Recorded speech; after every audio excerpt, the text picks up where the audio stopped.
Hello everyone, welcome back to my YouTube channel Sai Khushi creations. आज के video में मैं आप सभी को दीपावली की पूजा विधि दिखाने वाली हूँ।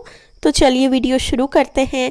तो सबसे पहले तो आपकी जो दिवाली की पूजा है उसकी चौकी आप दिन में ही लगाना शुरू कर सकते हैं। आप अपने घर के मंदिर में भी पूजा कर सकते हैं और अलग से चौकी लगाकर भी पूजा कर सकते हैं। तो सबसे पहले तो आप अपने पूरे घर में सेंधा नमक पानी में डालकर पोंछा लगाएं।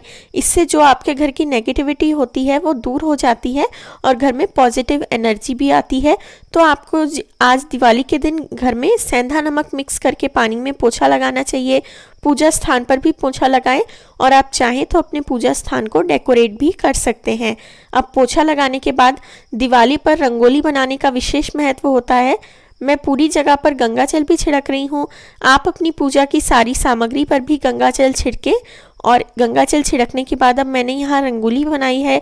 लक्ष्मी पदम की रंगोली मैंने चैनल पर बनाना सिखाया है, लिंक आपको डिस्क्रिप्शन में मिल जाएगा।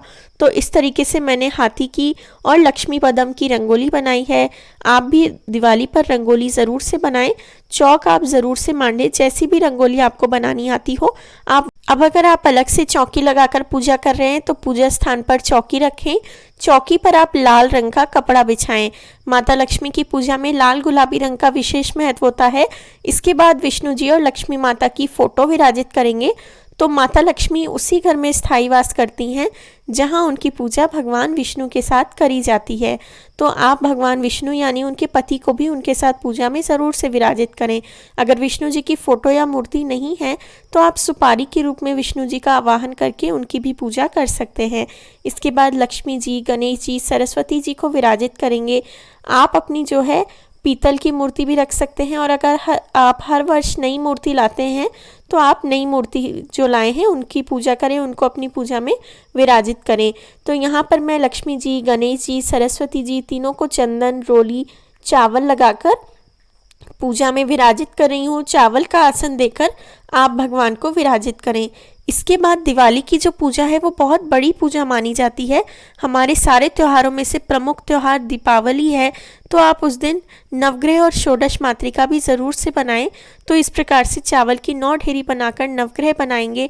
अगर आपके पास नवग्रह का यंत्र है तो आप वो भी पूजा में रख सकते हैं। उसके बाद षोडश मातृका बनाएंगे। साथ ही साथ आप पूजा में कुबेर जी को भी विराजित कर सकते हैं और लक्ष्मी यंत्र आपके पास अगर हो तो लक्ष्मी यंत्र को भी अपनी पूजा में रखें। तो हमारी जितनी भी स्थापना है वो हो चुकी है। अब सबसे पहले पूजन आरंभ करने से पहले आप एक दीपक प्रज्वलित करें। तो यहाँ पर मैं घी का दीपक प्रज्वलित कर रही हूँ। वैसे तो दिवाली के जितने भी दिए हैं सारे दिए सरसों तेल के जलाए जाते हैं। दिवाली पर सरसों तेल के दीपक जलाने का विशेष महत्व होता है। एक दिया लक्ष्मी जी के सामने घी का प्रज्वलित करेंगे और जो अखंड दिया रात भर प्रज्वलित रहेगा वो भी आपको सरसों तेल का ही प्रज्वलित करना है। तो दीपक प्रज्वलित करने के बाद अब हम भगवान को धूप दिखा देंगे। तो धूप प्रज्वलित करके रख लेंगे पूजा स्थान पर। अब सबसे पहले फूल में जल लेकर भगवान का स्नान कराएंगे। तो इस तरीके से पूरी पूजा का हम स्नान करा देंगे। अब मैंने मूर्ति पर तो तिलक कर ही दिया था, अब फोटो पर तिलक करेंगे। माता लक्ष्मी की फोटो या मूर्ति कुछ भी आप ले सकते हैं। मैंने यहाँ पर आपको दोनों लेकर दिखाया है। इसके बाद माता लक्ष्मी को रोली का तिलक, भगवान विष्णु को चंदन का तिलक करेंगे, नवग्रह का भी तिलक करेंगे और अब हम सभी देवी देवताओं को वस्त्रों के रूप में मोली अर्पित करेंगे। तो गणपति जी को यहाँ पर मैंने वस्त्रों के रूप में मोली अर्पित करी है।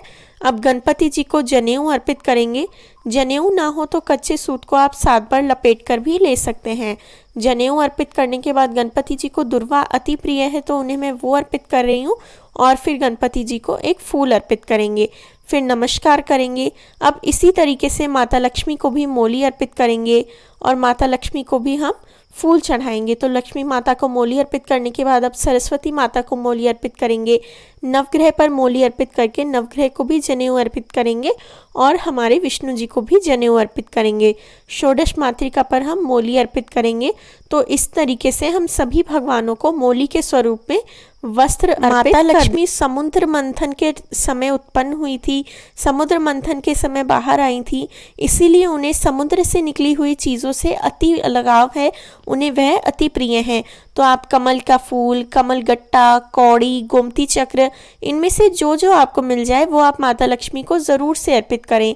फिर मैंने विष्णु जी को तुलसी अर्पित करी है। अब भगवान को फूल चढ़ाएंगे तो माता लक्ष्मी को गुलाब या कमल का फूल ज़रूर से चढ़ाएं।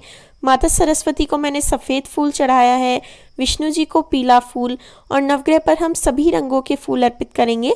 जो भी फूल आपको फूल माला आपको पूजा के लिए मिल रहे हैं, सब आप पूजा के लिए ले सकते हैं। तो इस प्रकार से ये देखिए सभी को हम फूल अर्पित कर देंगे। फूल अर्पित करने के बाद माता लक्ष्मी को भी मैं फूल चढ़ा रही हूँ। तो सभी पूरी पूजा को आप फूलों से सजा सकते हैं। इसके बाद यहाँ पर मैंने 2 कौड़ी, 2 गोमती चक्र, 2 कमल गट्टे और एक बड़ी कौड़ी ली है। आप 5 कौड़ी भी ले सकते हैं, 11 गोमती चक्र भी ले सकते हैं, और इन सबको आपको लाल पोटली में बांधकर अपनी तिजोरी में रख देना है। अगले साल वापस दिवाली पर आप इन्हें निकालकर सेम गोमती चक्र, कौड़ी, कमल गट्टे माता को वापस अर्पित कर सकते हैं। तो इस तरीके से ये देखिए। अब इसके बाद हम सप्त अनाज लेंगे। 7 की जगह आप 5 अनाज भी ले सकते हैं। ये खड़े धान्य आपको लेने हैं, जैसे गेहूँ, चावल, धनिया आपको ज़रूर से लेना है जो आप धनतेरस पर खरीद के लाए होंगे। मूंगफली मैंने ली है, हरे मूंग आप ज़रूर से लें, और यहाँ पर मैंने चना लिया है। इसके बाद आपके सोने चांदी के सामान का आप पूजन करें। तो यहाँ पर मैं चांदी के 2 सिक्के रख रही हूँ। आप जो चाहें शुभ का सामान रखें, और बाकी जितना भी आपका सामान है उन्हें आप तिजोरी में ही धूप दीप दिखा सकते हैं। इसके बाद जो है चंदन का तिलक करेंगे, चावल चढ़ाएंगे, मोली चढ़ाएंगे, फूल चढ़ाएंगे और नमस्कार करेंगे।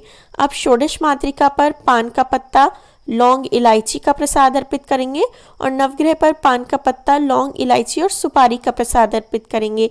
अब भोग में माता लक्ष्मी के लिए खीर ज़रूर से बनाएं। तो खीर का भोग मैंने यहाँ अर्पित किया है। माता को खीर अति प्रिय है, और दिवाली का प्रमुख भोग जो कि है खीर बताशे, उनका भोग भी हम यहाँ अर्पित करेंगे। और बाकी जो भी दिवाली पर आपने मिठाई बनाई हो या मार्केट से लाई हो वो आप चढ़ा सकते हैं। कुछ फल चढ़ाएं, आप 5 फल ले सकते हैं, केले, जो भी फल आप लेना चाहें। और जैसा मैंने आपको बताया, जो भी मिठाई आपको अपनी दिवाली पर लानी हो वो मिठाई आप ला सकते हैं। अब आपको कोई नया बही खाता, नई किताब आपको लेनी है, उस पर आप स्वस्तिक बनाएं, किताब का पूजन करें, और ये किताब आप अपने बच्चों से भी उनकी पुस्तकों का पूजन कराएं, सरस्वती माता का पूजन कराएं। अब जो भी आपने पुस्तक या बही खाता लिया है, अपनी दुकान के बही खाते का भी पूजन करें, अपनी दुकान में भी पूजा करें। और इस तरीके से अब जो भी आपने पुस्तक ली है उसमें आपको सबसे पहले स्वस्तिक बनाना है। तो इस तरीके से स्वस्तिक बनाएंगे। स्वस्तिक आपकी किताब में एकदम सही तरीके से बने, इसलिए मैंने आपको ये 9 बिंदी वाला तरीका भी बताया है। अब स्वस्तिक में हम 4 बिंदी आप ज़रूर से लगाएं। पूर्ण स्वस्तिक आपको बनाना है, दोनों तरफ लाइन भी खींचें। तो इस तरीके से जो आपका स्वस्तिक है वो बन जाएगा। अब आप अपनी पुस्तक में जो भी किताब आपने ली है उसमें शुभ लाभ लिख सकते हैं और लक्ष्मी माता का मंत्र लिख सकते हैं। इसके बाद थोड़े से चावल, फूल चढ़ाएं, पान का पत्ता भी आप चढ़ाकर रख सकते हैं, और इन्हें भी अपनी पूजा में, पुस्तक को भी अपनी पूजा में विराजित रखें। वहीं पर आप अपनी ये जो पुस्तक आपने पूजी है वो वहीं पर रख सकते हैं। आपके जो भी कारोबार की चीज़ होगी, जिस भी चीज़ से आपका काम होता होगा वो आप रख सकते हैं।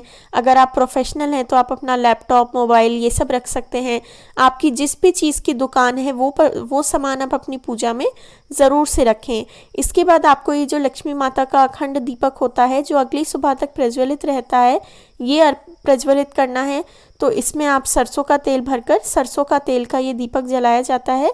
तो आपको इसके बाद जो आपका अखंड दीपक होगा, अब ये दीपक का मुख कई लोग लक्ष्मी जी की तरफ करते हैं और कई लोग अपनी तरफ, तो दोनों ही तरीके सही हैं। दोनों ही तरीक़ों से दीपक रखा जाता है।